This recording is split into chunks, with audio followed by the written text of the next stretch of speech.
feel like from what we've seen this season as new fans, I don't think so, Ken. No. I don't think this is over for you quite yet. You're still...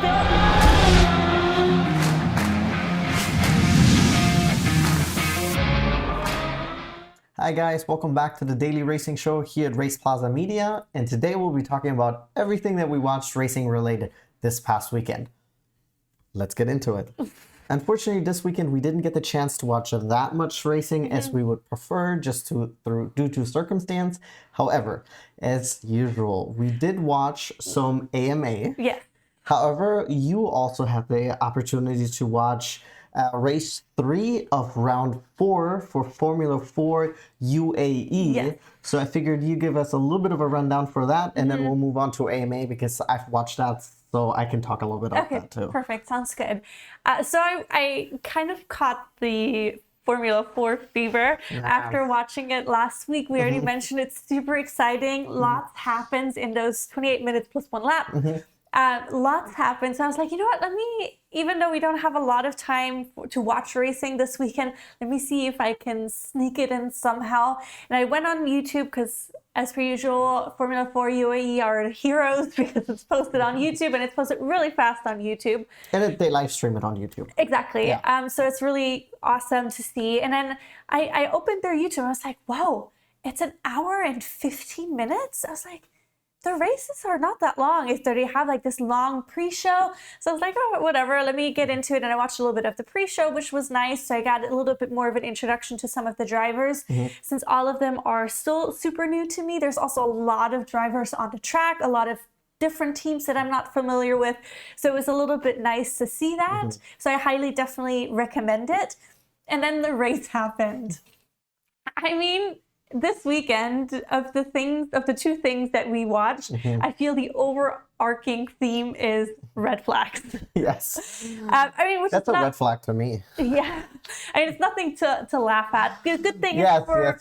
For Formula 4, it was not because of an injury or anything, thankfully. It was because of weather. Oh, interesting. So they got a red flag. I think it was just a few laps into it because it started pouring quite a bit. They were in Abu Dhabi at the Yas Marina? Yes, correct. Yeah. Today, this was the last one where they were at the Yas Marina. Next week, they're going to be in Dubai. Which is the last race weekend or round 4 of Formula 4 UAE, which is also probably defining for whoever's going to take the championship. Yes, so this weekend already caused some havoc, I guess, in the standings. But so first off, it kicked off the start right from the beginning. They're all close together, like we were saying. It's a one-make championships that are all driving the same cars. So it's really based on skills and setup and things. And immediately they were really close together. Some people had better starts than others, of course. There was also, you could immediately notice also there was a lot of, it seemed like some slipping and sliding happening. A lot of people went off track. There were a couple people that actually spun. There was one, the first kind of spin out that one of the drivers had. So lucky. It happened in the middle of the pack, but nobody hit him. Wow. Nobody hit him. It was like a miracle. Wow. So I was like, this is wild. But it just shows how good these drivers are. I feel they're so young still, but they're also just highly skilled, clearly. But then a couple laps in, the rain started pouring more and more, and then they put a red flag out. Everybody went to the pit area. And then there was this big decision whether or not if we should go on slicks, if we should go on wet tires, because it was pouring a lot, but it didn't seem like it was staying, I guess, on the track very much. Okay, so the track was it was almost drying. Yeah, it wasn't wet because there was no spraying of water, but there was lots of damp spots, which with slick tires can be tricky. Lots of moisture. Yeah, exactly. So it was the question whether or not who will change the tires, who will not. And some people changed to slicks, or some people stayed to slicks, some people went on wets. So that also made a difference. Then when they came back out from the pit, they had 2 or 3 more laps with a safety car, which I thought was interesting, that it took a couple laps until the safety car went away. But one of the drivers ended up going back into the pits during the safety car to change the tires again. So he ended up all the way in the back, but he made it. I'm trying to remember. So what did he change his compound from what to what? I think he went from wet to slicks. And then he ended up back in the top 10. Oh, wow. Which was really, really impressive. Yeah, nice. So that definitely made a big difference. Then it's not a surprise, but the winner or the top 2 ended up being 2 drivers from the UAE, which is huge because they've been working on their driver program. The commentator was saying for the last like 20 years since the Dubai Autodrome and the Yas Marina circuit were all built, and they was kind it the of same commentator? I think it was. Oh, nice. I think it was. So it was a lot of excitement, of course, like their home race that they ended up winning. The winner overall was Rashid Al-Daheri, who won and who is now also winning or leading the overall championship, nice. which is so really the drivers' cool. championship. If depending on how he does in the final 3 races, if he wins, it would be the first time for a UAE citizen or national to win the F4 UAE championship. Fingers crossed. Which would be amazing. Would be awesome. So next weekend, is next weekend the last round? I think so. Next weekend in Dubai. So perfect, because next weekend there's no AMA. We'll get into that in a little bit. Yeah. So there we have like 3 races, and I'm off from work, so I have time to watch, Yes. So, I mean, I'm definitely excited. I would definitely want to for sure watch it because it's. And I want to see at least 2 out of the 3. Yes. Ideally 3 out of 3, but I don't know if I'm shooting for the moon here. Yeah. I feel like it's doable as long as nothing major happens during the races. Yeah. But yeah, so it was a great race. I also want to give a shout out to our female driver, Doreen Pin. She won the first race out of the 3. I mean, we'll see her throughout the year a lot more because she is joining the Iron Dames, which is a Endurance? They're an endurance racing team. So I think all women endurance racing team. They're an Italian team or an Italian-based team, and she's French. But she joined them. She joined the Mercedes junior driver team this year, and she will be in the F1 Academy. Correct. Yes. So like definitely someone to keep an eye out for, because I think this year will be the first time we are also able to watch F1 Academy. So definitely one of the racers, I'm gonna be like, girl, what you doing? Yes, definitely. And 2 years ago, she won the Ferrari Europe Championship. Yes. Ferrari Challenge European Championship. At 18 years of age. 18 years of age. I mean, she had access to a Ferrari. I'm jealous, But yeah, very cool. And I'm excited to see her. And of course, I'm definitely keeping my eyes on, fingers crossed for Rashid. Would be awesome if he can bring it home next weekend. Yeah, but I think it's going to be a tight competition. There's several people that are fighting for the championship. And as we know, it's 3 full races. So a lot of points are on the line. Yes. So I'm definitely looking forward to it. Yeah, I'm excited. Yeah. So now moving on to AMA Supercross. Yes, big fans. So this weekend it was in Glendale, Arizona. Yes, not to be confused with Glendale, California. Yeah, I was like, it's in Glendale. Why didn't we go? It's right around the corner. So we watched it. Unfortunately, I've watched mainly the main races, the main 2 events. And then later on, while I was like scrubbing for some clips that you guys will be seeing here, I did get to watch some of the heats and the not lucky loser, but the last chance qualifiers. And it was, like you said, it was the most amount of red flags that we had seen. Oh yes. I mean, first of all, I want to say, at least from a viewer point of view, the track was so much fun. Yes, it was much better than the previous track. Yes, very, very different than the Detroit track. It seemed much faster. It's like, but it was a longer track. Yeah, there was a lot of rhythm sections, the longer rhythm section, whoop sections. They also had this long, big jump, like halfway through, which I thought was really cool. Yes, because from what we've seen, I mean, as you know, we're still new fans, but from the tracks we've seen, the big jump was always the final jump, but they had this big like gap that they had to cover, which I was very nervous about at some points, because I was like, "Ooh, like I don't want to think about what happens if they would come up short." But there were moments where, like, do you have enough like momentum or speed to like make it over the gap? But it was such a fun race day to watch. We did have, like you said, we had red flags. We have two red flags, which I'm still a little bit worried about both of the drivers. We haven't, at the point of the recording of this video, we haven't heard any updates about it. We looked up. So first of all, we had Nate Thrasher getting injured. He landed really badly, and then he actually, once he bounced off of his bike, he got a lot of air. Yes. And he ended up landing like on his back in like this, almost like this in like a trench almost, which was, I guess, kind of good, at least what the commentator said, because it was a little bit softer there than it would have been on the track.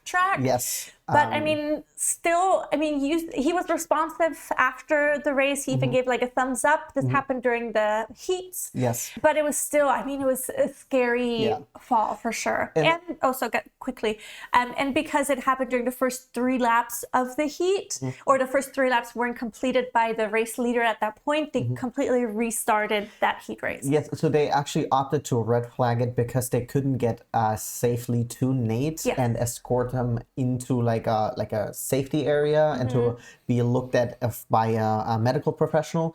But they ended up like taking him then to a hospital. Yes. And then the other person that got injured during the last chance qualifier was Addison Emery.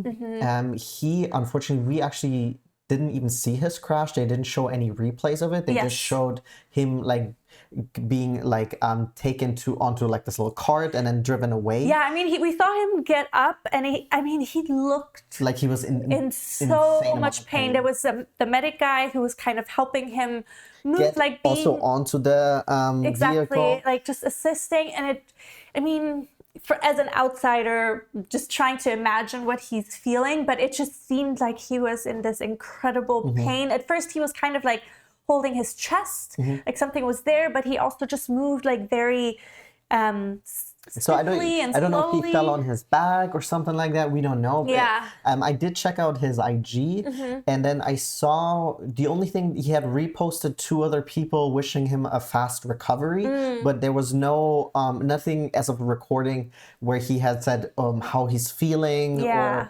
what his injury is or stuff like that. And then I wanted to mention there was another injury, and it was DiFrancesco.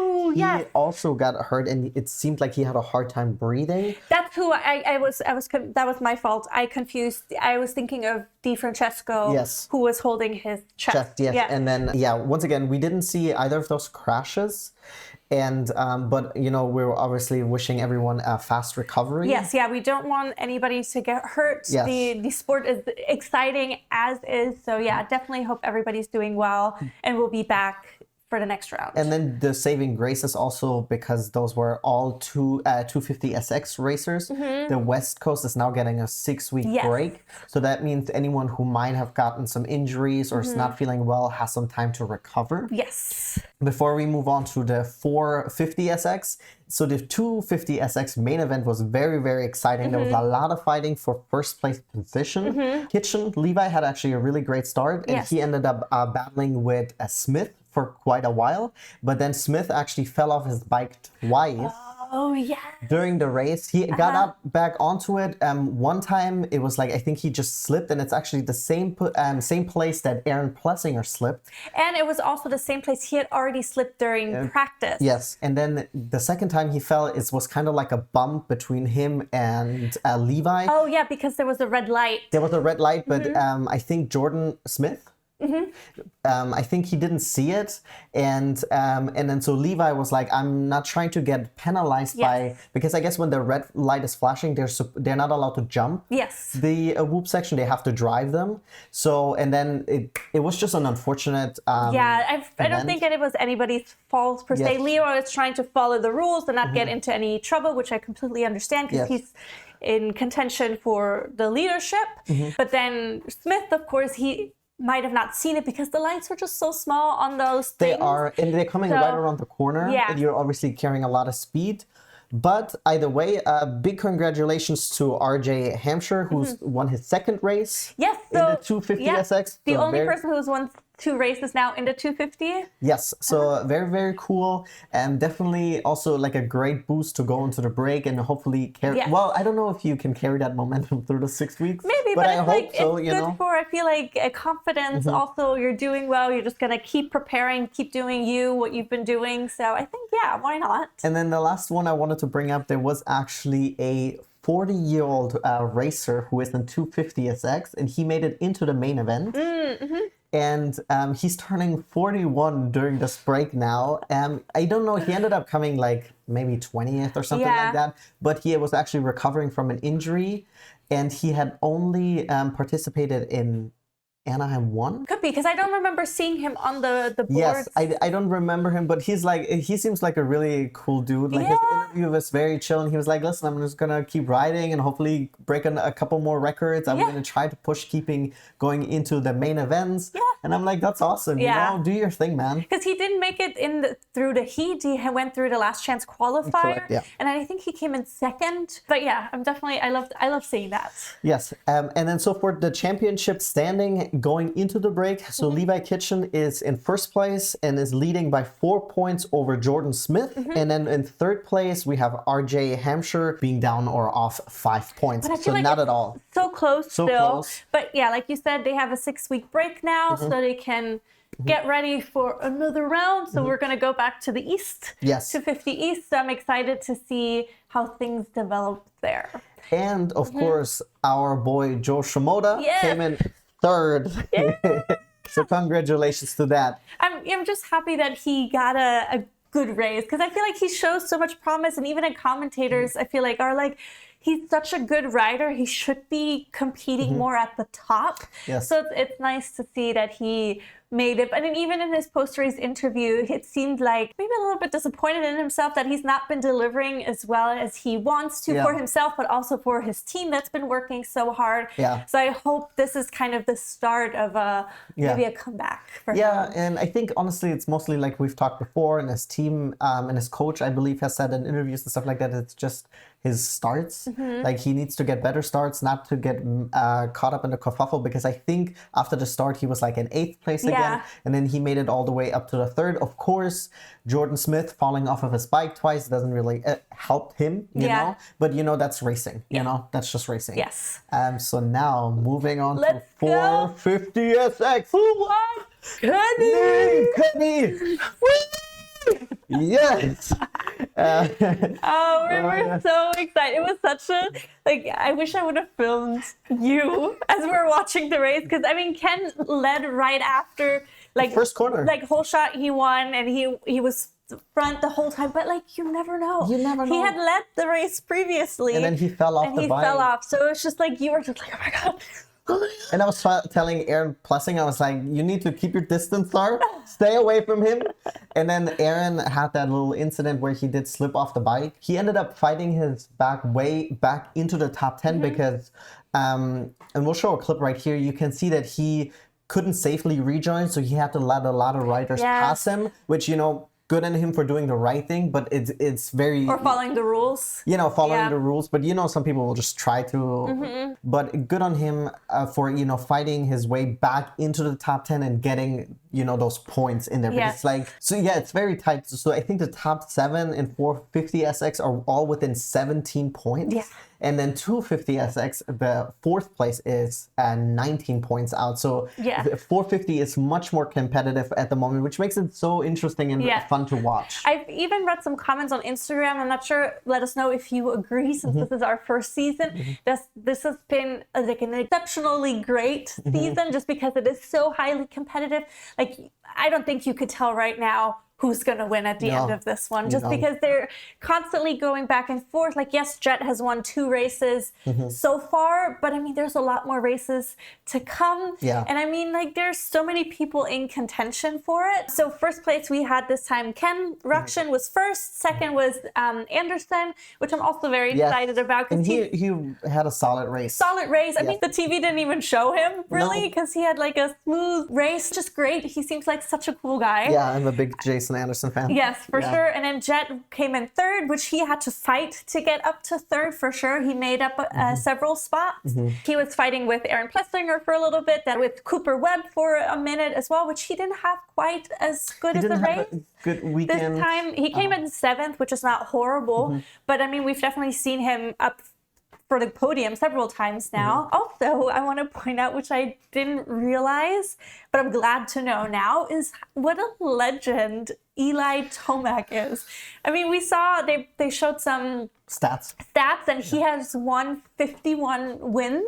He's like second to all time. Yes, and I'm just like, that's insane. And he's still riding so well. I mean, we've been a fan of his because he seems like such a great dude. He's very nice, and people have such respect for him. Yeah. Like even all the other drivers, the way they talk about him. Yeah. But I mean, it's really incredible. And the good thing is he's had a much better weekend compared Yes. to last weekend. Yes. We both looked it up. It seemed like he just had a lot of struggles with the bike itself. And this weekend he ended up coming fourth. He was in third for a long time. Yes. And then he was battling with Jet, but Jet just had kind of like the speed this weekend.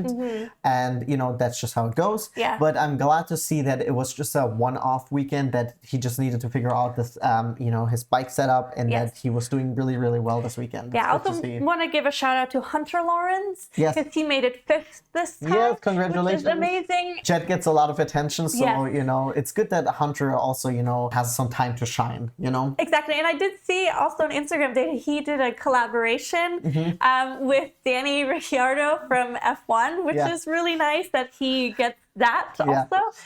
I think it's with Danny's Enchanté clothing line. Oh, cool. It was on Hunter's gear this time. It was, I think, with Oh, Enchanté. very cool. So, so I thought that was really cool that he was the one that Danny decided to collab with. Yeah, love that's really awesome. I don't know, I'm just so over the moon that Ken got it. Yeah, You know, same. the whole time I was like, why is this race so long? Why is it not over? I know, like, it's only been 2 minutes. Yeah, yeah, because you never know. Yeah, it's not yeah. over until it's over. But yeah, he had a really solid race. He felt good. I think on the bike and on the track, and I think this is the third time he had actually won in Arizona. Yeah, exactly. And it was his first race since Indianapolis in 2022. So it's been a minute. And he also was saying, which I thought was really sweet, but I don't believe it really. He was saying that, like, yeah, it's like one of the few more times that he can be a winner, just because I feel like he thinks that he's at the end of his career. But I feel like from what we've seen this season as new fans, I don't think so, Ken. No. I don't think this is over for you quite yet. You're still, I mean, you're competing at the top. You've had some hiccups, not always Your fault. your fault. Yeah. But I don't know. But I will say it is wild to me that we have these people talking about, like, yeah, you know, he said, like, I don't win this much anymore. You know, it's implying that he's towards the end of his career and stuff like that. And he's 29. He's 29. So 94, I was asking if that's the starting number because that's the year he's born. Yes. Oh, so gotcha. he's 94. But I'm like, mate, you're talking about being at the end of your career and, you know, blah, blah, blah, blah. And it's like, you're 29. You're younger than the both of us, you know? But it's like, it's wild to me that, I guess, quote unquote, how short your career can be in, you know, 450 SX or in Potentially. I mean, Supercross. it's a young man's Game. I guess. But I mean, not necessarily. I mean, we don't know. We're pretty new. If you guys have any information how, you know, how long the average career is and stuff like that, because I know that Jason Anderson had talked about it and stuff like that. I don't know. It just seems so young, man. You're just barely 30 and you're like talking about the end of your career, you know? Most of us getting our career started in our 30s, Yeah. right? Anyways, I'm just happy for him. Yeah. Unfortunately, a little bit for Aaron. I wanted him to stay away. Ken, I yeah. kept saying it, like, stay away, sir. Keep your distance. But I didn't, of course, want him to fall. No, But I'm sure he'll rebound. And if we look at the 450 SX standings, so we have... Jet Lawrence is first, then Chase Sexton, which we didn't even talk about. Chase Sexton yes. was injured. He had an injury to one of his hands. They had originally thought it was broken. Then it turned out it was more like bruises, which is still impacting because he was having some trouble with the grip, so he couldn't practice on Thursday. He did participate, of course, in the race, and he ended up coming in 9th, which is not bad. So he's now 2nd in the overall championship. Even 450 now has a week off, so they're not going to be back until 2 weeks from now, so they have time to recover, rest, which is well deserved, and then hopefully Chase can get his hand back on track, so he's going to be a little bit more up fighting for the podium again, hopefully. Absolutely. 3rd place is Aaron Plessinger. Then we have Cooper Webb, Jason Anderson, Ken Roxon, Eli Tomac, all within 17 points, which I think is incredible. And our silent ninja over here, Dylan Ferrandis. This guy, bro. He's always, I mean, people don't talk about him as much during the actual race, but he's always there. He always sneaking in there. In the top 5, top 10. This time he came up 6, but I was watching it and all of a sudden I was like, Ferrandis, what are you doing here? Like, he doesn't really get a lot of attention, but he snuck his way in there. He's been doing really well. And then Malcolm finally had a good race. He came in 8th. Yes, I'm glad that he had a much better race. He did also really well in his heat. So that was I was very happy to see. I mean, I'm happy to see everybody doing well. Not everybody can be in the top 10, 5, 3. Only the top 10 can be in the top 10. You know. So, but I'm so glad that we found this sport. Dude, I'm over the moon. I mean, of course, we got quote unquote lucky that this is such a competitive season, because I think there have been seasons where some person just dominates. Yes. But it's what an amazing sport. I love it so much. We even looked up during the playoff season. There's a race in Pala, California, which is like 2 hours away. But we've considered going because it's just so awesome. It is. It is really, really, really fun to watch. So if you have not watched it yet, definitely check it out. It's going to be on Peacock, NBC. Motorsports has amazing highlights to kind of get you into it. Check out the description box. We put a link there for the whole playlist. And absolutely check it out. It's absolutely worth it. If you've never watched it, it's a really, really fun sport. Yes. And and it's very competitive. Yeah, and it's also it doesn't take too long. You can even just watch the main events. However, I would recommend watching the heats and the last chance qualifier and then the main events, because it just piles up all the excitement. Yeah. All right, so that's everything that we watched this weekend. If you have anything to share that you watched this weekend, definitely let us know in the comments below. And as per usual, like and subscribe. And we'll see you guys tomorrow here at the Daily Racing Show. Bye-bye.